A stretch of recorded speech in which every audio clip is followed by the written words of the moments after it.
counsel here seeking permission to begin the case. The plaintiff has submitted the plaint as under Order 7 Rule 1 of the Code of Civil Procedure 1908. The facts are as follows.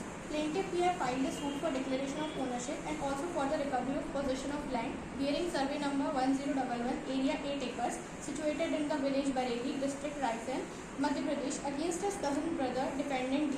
Suit property is ancestral property of plaintiff's father, and he is the owner as well as the possession holder of the suit property. After the death of plaintiff's father in the year 2011, plaintiff, being the only legal heir of the defendant F, became the owner of the suit property. Defendant D, in collusion with the revenue officer with intention to usurp the suit property, got mutated his name over the suit property through a forged will and dispossessed the plaintiff forcefully. The cause of action arose when the plaintiff got to know about the mutation proceeding during Diwali festival on 25/11/2011. And also when the defendant dispossessed the plaintiff from the suit property on 2012/2011. Plaintiff had to file the civil suit for declaration of title with consequential relief for recovery of possession against the defendant, and the government of MP through collector is also made a defendant, but no relief has been sought against this defendant. The suit property is in the jurisdiction of the court, so the suit must be heard by the court. Prayer of the plaintiffs are as follows: to pass a decree of declaration of ownership in the favor of plaintiff against the defendant.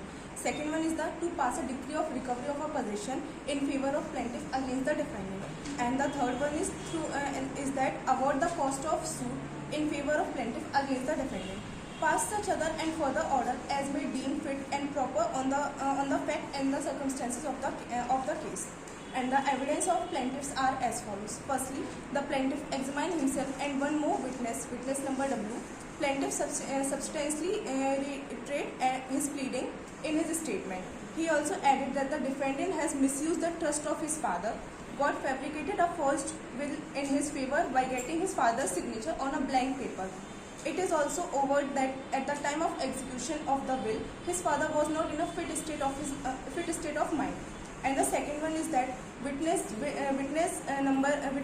W support plaintiff contentions that F was not in a fit state of mind, and the plaintiff is the sole legal heir of the deceased F. Sir, माननीय न्यायालय में मुझे प्रतिवादी की तरफ से अपना पक्ष रखने की अनुमति हो। महोदय, प्रतिवादी अपना प्रतिदावा CPC 1908 के आदेश 8 नियम 1 के तहत पेश करता है। यह है कि पैरा 1 में बात लिखित स्वीकार है। यह है कि पैरा 2 में लिखित बात गलत होने के अस्वीकार है, जो कि इस प्रकार है कि वादी वादग्रस्त भूमि का स्वामी है। यह है कि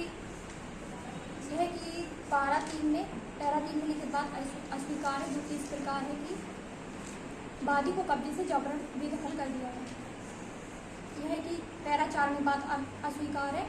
CPC के ऑर्डर 8 रूल 3 में स्पेसिफिकली डिनाई किया गया है। पैरा 6 से लेके पैरा 9 तक उल्लिखित बातें विधिक होने के कारण स्वीकार्य जवाब देने की आवश्यकता नहीं है।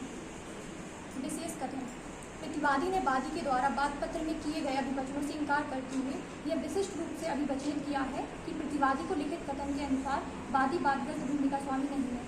वादग्रस्त भूमि उसके चाचा यानी कि वादी के पिता की स्वार्जित संपत्ति है तथा उसके चाचा ने प्रतिवादी द्वारा की गई सेवाओं से प्रसन्न होकर उसे अपने अंतिम समय में पंजीकृत वसीयतनामा के माध्यम से उसके पक्ष में वसीयत कर दिया था। उक्त पंजीकृत वसीयतनामा दिनांक 1/9/2010 के आधार पर उसने वादग्रस्त भूमि के अभिलेख में अपने नाम से नामांकन कराया है। वादी कभी भी अपने पिता के साथ नहीं रहा और न ही उसके जीवन काल में उनकी सेवा की और न ही उन्हें कोई सहायता प्रदान की।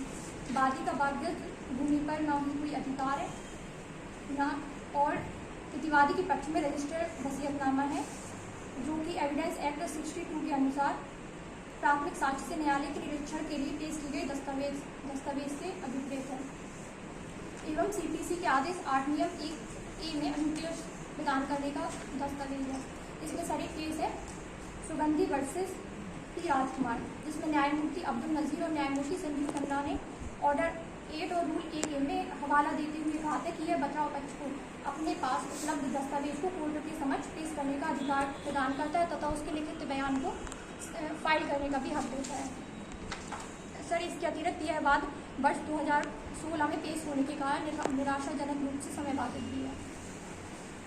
सर, मैं प्रतिवादी के साक्ष्य पेश करने के चाहता हूँ।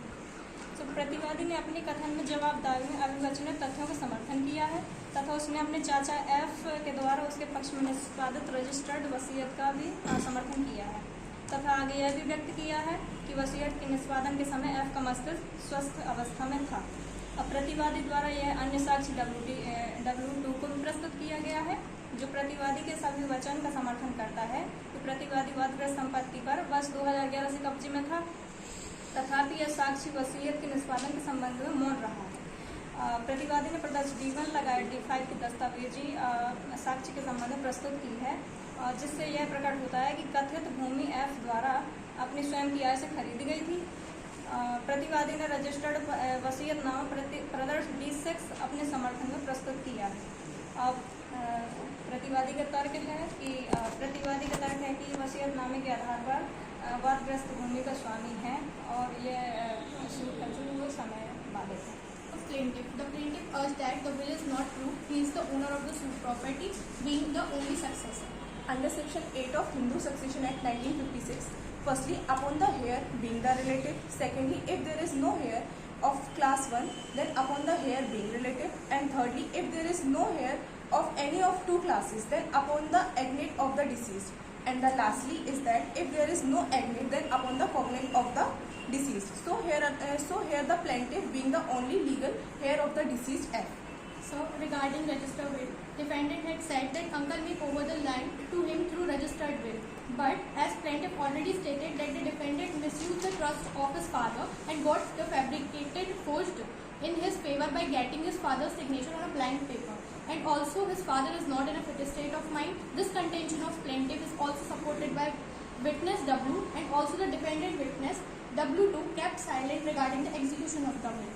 And regarding the time bar, the Article 65 of Limitation Act for possession of immovable property or any interest therein based on title is 12 years. So it is not time barred. And here is one case regarding it. Bharat Barel and Dhruv Manufacturing Corporation Limited versus ESI Corporation 1971 Supreme Court. In this case, it is stated by Supreme Court that a law of limitation being a procedural law merely bars the remedy. It does not destroy primary or substantive right acquired in favor of a party. The judicial remedy available for enforcement of such right is barred, but the substantive right survives and continues to be available if there are other ways or means for enforcement. नामांतरण यदि फौजदारी तरीके से नामांतरण कराया गया है तो वादी इस संबंध में कोई साक्ष्य का साक्षी पेश किया गया है। और सर दूसरा इन्होंने बताया है कि जो टाइम वार्ड है वो लिमिटेशन एक्ट के आर्टिकल 58 में बताया गया है कि घोषणा कि जो टाइम लिमिट है सूट का डिक्लेरेशन के लिए वो 3 साल का बताया गया है, जबकि इन्होंने 2011 से 2016 में तकरीबन 5 साल का समय दिया है।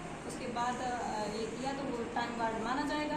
और सर ये इन्होंने बताया है कि वादी के पिता की मेंटल स्थिति सही नहीं थी, तो इन्होंने उसका कोई प्रूफ नहीं दिया है या फिर डॉक्टर की कोई रिपोर्ट नहीं दी गई है कि उनका मेंटल स्थिति सही नहीं थी, तो इससे ये सब साबित नहीं होता है। ऐसा फंसाया जाता है कि इन्होंने झूठ तरीके से ऐसा प्रतिवादी फंसाया। इस तरीके से मैं सर ये चाहती हूँ उससे कि आप उसको मालिक रहने का अधिकार। Sir, I have already mentioned it under Article 65 of Limitation Act. There are 12 years limitation period, and here there are only 5 years, so this is not barred. And it is for the immovable property, which is maximum for 30 years.